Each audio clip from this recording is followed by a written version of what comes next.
Rossiya sharoitida o'zimiz o'zbek tandir nonni duxovkada pishirib ko'ramiz qizlarjonlar. Sut, slivichniy maslo, un, tuz va drujja solib yaxshilab pishitib xamir qilib olamiz qizlarjonlar. Noninglarni sochning, moshning, vazdushniy bo'lib chiqishining sababi xamiringlarga yaxshilab ishlov berganinglarda. 1 soat yoki 40 daqiqaning ichida xamiringlar tayyor bo'ladi. O'zbekchasiga yenglarimizni shimarib zuvalalarni olishib boshladim.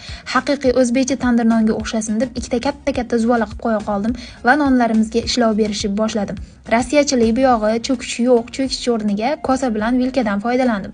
Noninglar yana ham oppoq, yumshoq bo'lishini istasangiz, ustiga qatiqqa ozgina suv surtib chiqasizlar. Menda sedana yo'q edi qizlarjonlar, o'shani o'rniga bulichka pishiraman deb bir vaqt olib kelgan makmi, buni nomi shuni surtib chiqdim qizlar. Duxovkani bor balandligiga qo'yib pishirishga yuboramiz. Pishishiga ozgina qolganda qizlarjonlar muzday suv ursangiz, shunaqa yumshoq yaltillab chiqadi qizlar.